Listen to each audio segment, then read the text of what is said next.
Ibadah kita pada saat ini diadakan atas nama Allah Bapa, Allah Anak, dan Allah Roh Kudus yang telah menciptakan langit dan bumi serta menyelamatkan kita di dalam Tuhan Yesus Kristus. Daripadanya lah damai sejahtera mengalir atas kita sekalian. Amin. Betapa hatiku berterima kasih, Yesus, Kau mengasihiku,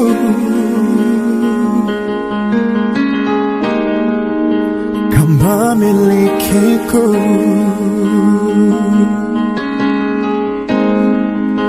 Hanya ini Tuhan persembahanku, segenap hidupku, jiwa dan ragaku.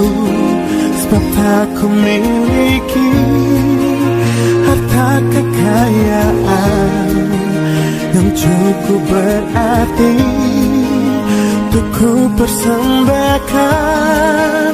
Hanya ini Tuhan permohonanku, terimalah Tuhan persembahanku.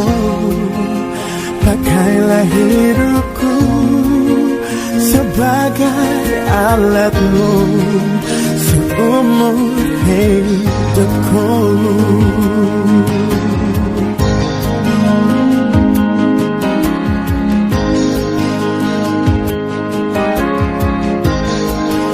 Betapa hatiku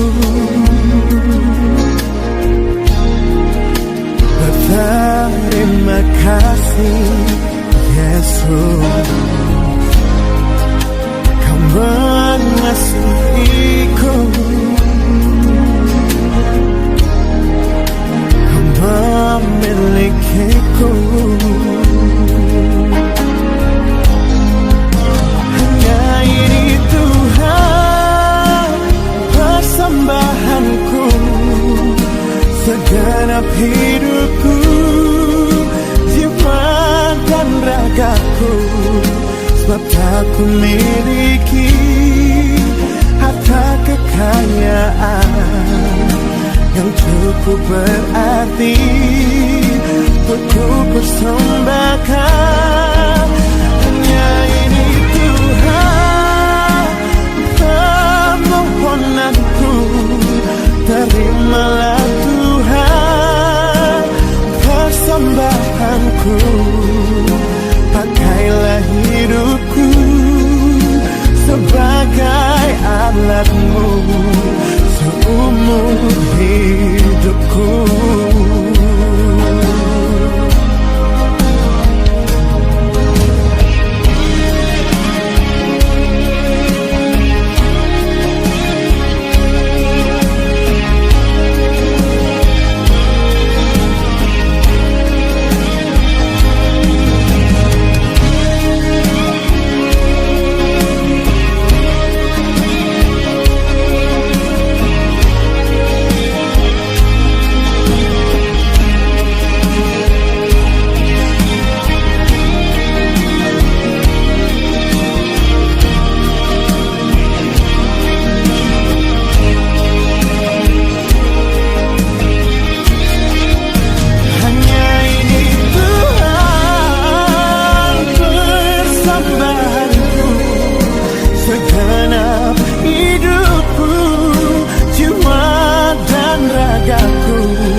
Ku miliki harta kekayaan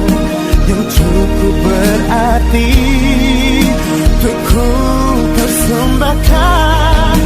Hanya ini Tuhan permohonanku, terimalah Tuhan persembahanku. Pakailah hidupku sebagai alatmu, seumur hidupku. Pakailah hidupku sebagai alatmu, seumur hidupku.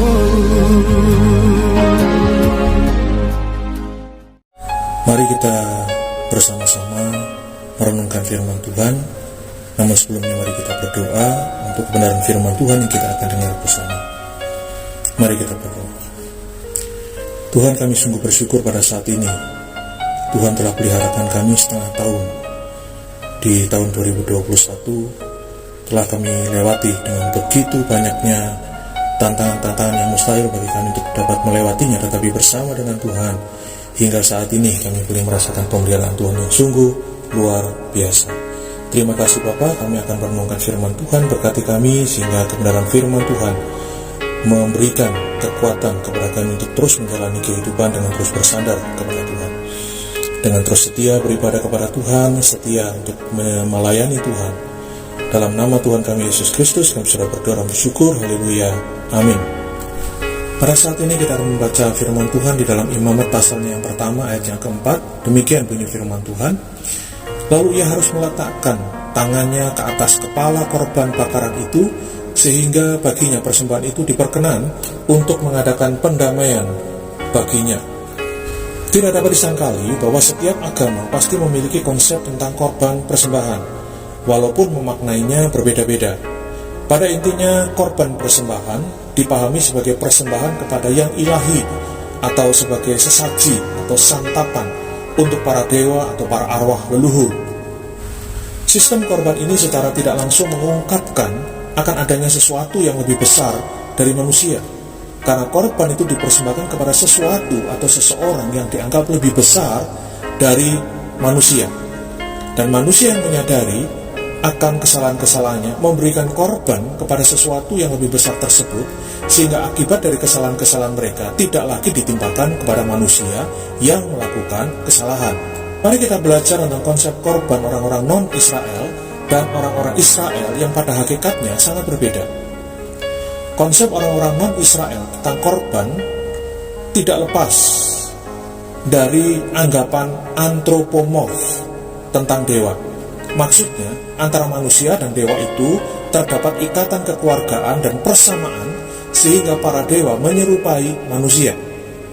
Dewa bergantung pada manusia, demikian juga sebaliknya manusia bergantung kepada dewa. Sehingga muncul pemahaman, aku memberi supaya engkau memberi. Berbeda dengan konsep korban bagi orang-orang Israel. Korban atau persembahan memiliki makna untuk membawa dekat kepada sesuatu. Korban adalah sarana umat untuk lebih mendekatkan diri kepada Allah, bukan karena umat bermaksud minta balasan berdasarkan korban yang sudah diberikan. Tetapi korban itu bersifat sukarela, sebagai tanda ucapan syukur atas segala pemberian yang Allah berikan kepada mereka. Ada 5 macam korban yang dinyatakan Allah kepada Musa di Gunung Sinai dan memerintahkan orang-orang Israel mempersembahkan persembahan tersebut. Yang pertama adalah korban bakaran. Di dalam Imamat 6 ayat yang ke-12 dan 13 dikatakan di sana, api yang di atas mezbah itu harus dijaga supaya terus menyala, jangan dibiarkan padam. Tiap-tiap pagi imam harus menaruh kayu di atas mezbah, mengatur korban bakaran di atasnya, dan membakar segala lemak korban keselamatan di sana. Harus dijaga supaya api tetap menyala di atas mezbah, janganlah dibiarkan padam. Korban bakaran juga sekaligus menjadi pernyataan syukur umat kepada Allah yang telah diperdamaikan kembali dengan Allah. Caranya dengan membawa ternak terbaik, dan sebelum disembelih, tangan si pemilik harus diletakkan di atas kepala binatang itu. Yang kedua adalah korban sajian. Kita bisa melihatnya di dalam Imamat pasal yang kedua ayat yang pertama. Apabila seseorang hendak mempersembahkan persembahan berupa korban sajian kepada Tuhan, hendaklah persembahannya itu tepung yang terbaik dan ia harus menuangkan minyak serta membubuhkan kemenyan ke atasnya. Korban ini dipersembahkan sebagai ucapan syukur kepada Tuhan karena mereka mendapatkan nafkah hidup. Sebagai tanda ucapan syukur karena hidup mereka senantiasa dipelihara oleh Tuhan. Yang ketiga, korban keselamatan. Kita bisa membacanya di dalam Kejadian 31 ayat yang ke-54. Dan Yakub mempersembahkan korban sembelihan di gunung itu. Ia mengundang makan sanak saudaranya, lalu mereka makan serta bermalam di gunung itu. Korban ini dipersembahkan ke hadapan Tuhan sebagai ungkapan rasa syukur atas keselamatan yang dianugerahkan Tuhan bagi mereka.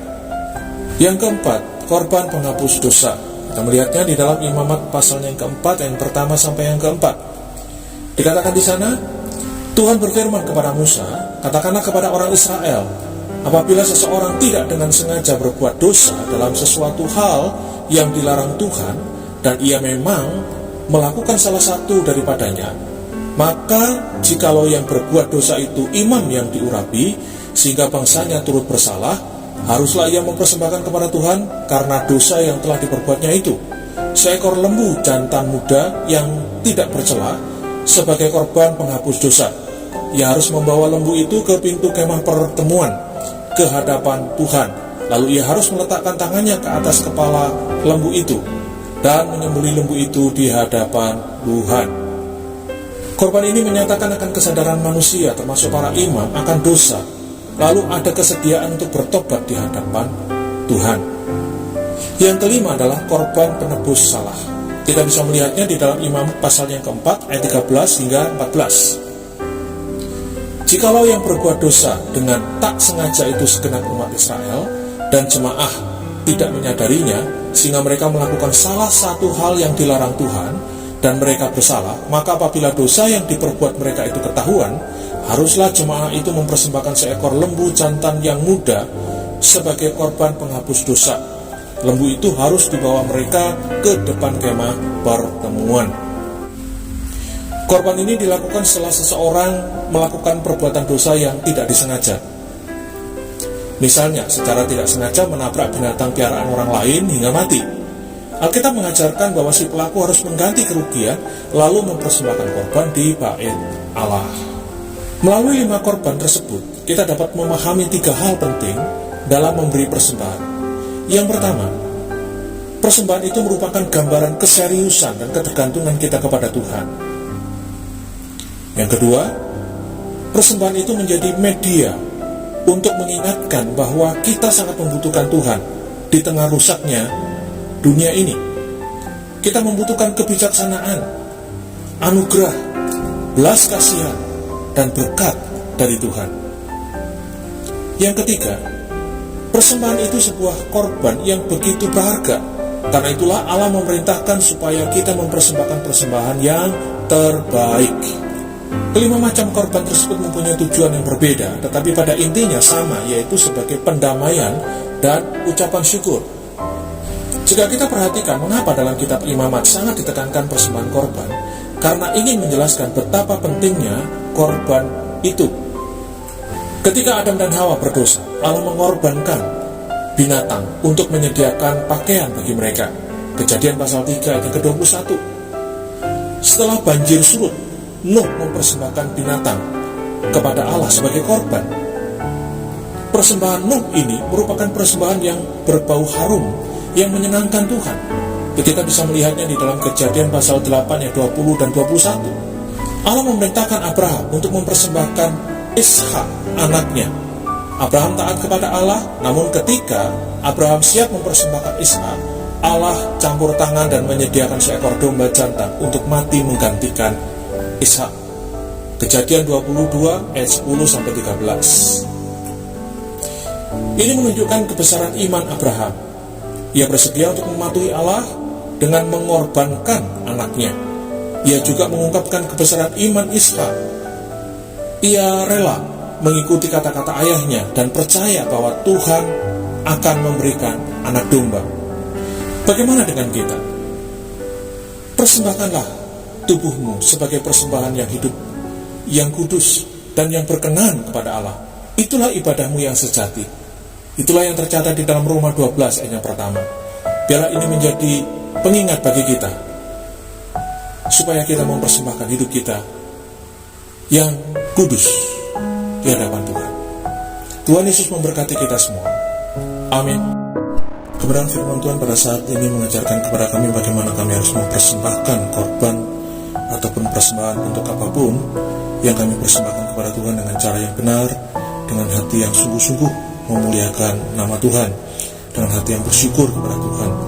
Sebagaimana yang firman-Mu katakan dalam Roma 12 yang pertama, persembahkanlah tubuhmu sebagai persembahan yang hidup, yang kudus dan yang berkenan kepada Allah. Itulah ibadahmu yang sejati. Biarlah ini ya Tuhan yang menjadi patokan bagi kami untuk kami boleh mempersembahkan hidup kami dengan benar di hadapan Tuhan, tanpa cacat, dan terus berusaha untuk hidup kudus di hadapan Tuhan. Terima kasih ya Tuhan untuk kebenaran firman Tuhan, dan kami terus menyerahkan jemaat Tuhan. Biarlah Tuhan memberkati mereka dan memberikan kepada mereka kewaspadaan di dalam berbagai bahaya yang ada di sekeliling mereka, dengan terus bersandar berharap kepada Tuhan dan melakukan kebenaran firman Tuhan. Kami yakin dan percaya berkat Tuhan akan nyata, berkat Tuhan akan tercurah atas jemaat Tuhan yang sungguh-sungguh rindu dan setia untuk menyembah Tuhan, memuliakan nama Tuhan, dan dekat kepada Tuhan. Berdoa juga untuk bangsa dan negara kami, biarlah Tuhan juga memberkati mereka, memberikan kekuatan kepada mereka, memberikan hikmat bijaksana kepada para pemimpin untuk dapat menjalankan pemerintahan di Indonesia ini dengan sungguh-sungguh ya Tuhan, memperhatikan segala sesuatu yang ada di sekitar mereka dengan lebih peka lagi dan dapat menyelesaikan setiap kesulitan-kesulitan yang ada. Terima kasih Bapa di surga, dalam nama Tuhan kami Yesus Kristus kami sudah berkata bersyukur. Haleluya. Amin. Bapa kami yang di surga, dikuduskanlah nama-Mu.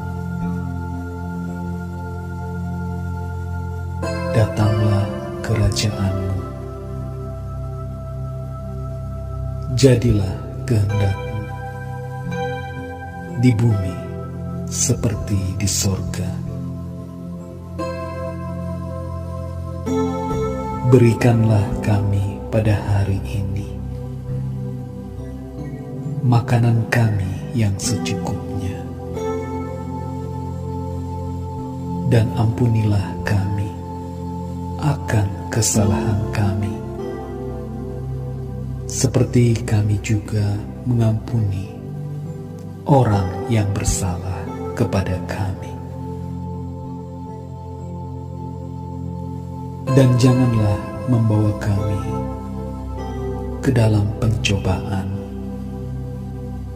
tetapi lepaskanlah kami daripada yang jahat.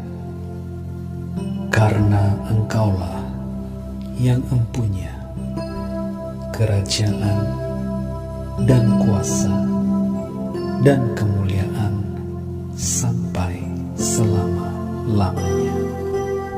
Amin. Sekarang Tuhan, kami minta turunkanlah berkat-Mu. Lihat sekarang kami buka hati kami tempat-Mu.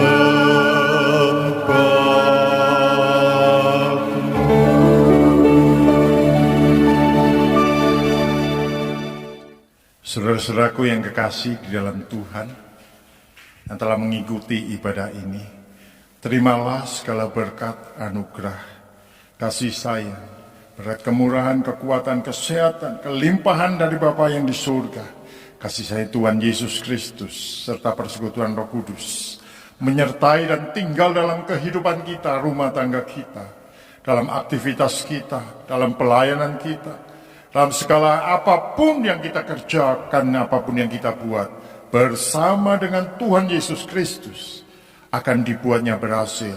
Nama Yesus yang kita tinggikan. Di dalam nama Tuhan Yesus. Haleluya. Amin. Terima kasih. Bapa, terima kasih. Bapa, di dalam surga, puji terima kasih.